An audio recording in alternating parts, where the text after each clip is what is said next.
Meanwhile, reassurance from the Philippine president on fuel supplies, even as moves are made to secure alternative energy sources to supplement reserves covering around 45 days. Mariejo Ramos with this report for CNA from Manila. The Philippines is bracing for a tense 48 hours as the government moves to manage a deepening energy crisis, while over 20 transport groups prepare to paralyze the streets starting tomorrow. On Tuesday, President Ferdinand Jr. has officially declared a state of national energy emergency, citing an imminent danger to the country's energy stability. Because of the war in Iran and the Middle East conflict, the Marcos administration has been trying to contain the economic fallout of fuel prices that have now breached the 100 peso per liter mark. Now, earlier today, the president assured the public there is no reason to panic over the National Energy Emergency Declaration. He announced he is prepared to sign a bill granting him emergency powers to suspend or reduce excise taxes on petroleum products. The reason that I declared an energy emergency is to provide government with more options should the need arise. Binibigyan nito ng ating pamahalaan ang mga kapangyarihan kumilos ng mas mabilis, bumili ng langis ng hindi na kailangan na dumaan pa sa matagal na proseso at pagsamahin ang lahat ng ahensya sa isang direksyon.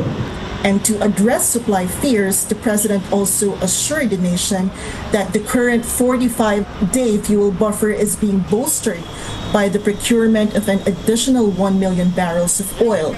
I think that we can be fairly confident.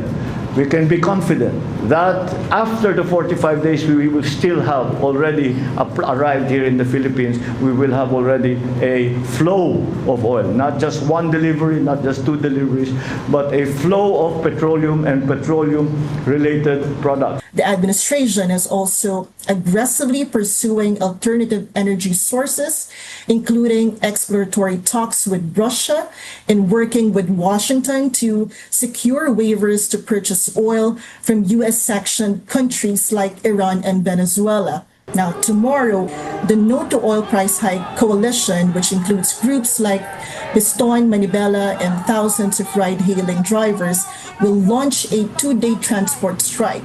Organizers expect around 5,000 TNVS drivers to turn off their apps, joined by motorcycle taxi riders and jeepney drivers to protest what they call a policy failure in handling the oil crisis. The specific demands are removing the fuel taxes, the rollback on fuel prices to around 55 pesos per liter, and repealing the oil deregulation law in the Philippines, which they say allows oil companies to set prices without government control. Labor groups are also appealing for a legislated wage hike. They argue that while the government acted quickly to approve fare hikes for jeepneys, it has dragged its feet on wage relief. Tumindig ang gobyerno ng Pilipinas sa pagpapatigil ng gerang agresyon ng Estados Unidos laban sa Iran. Kasi yung impact ng oil disruption, apektado tayo. Hindi nga tayo tinatamaan ng bomba, pero tinatamaan tayo ng napakatinding kahirapan, kagutuman sa pagtaas ng presyo ng produktong petrolyo.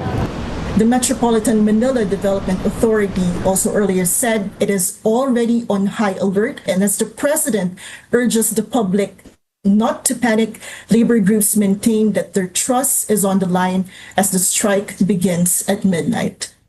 For CNA, I'm Mariejo Ramos from Manila.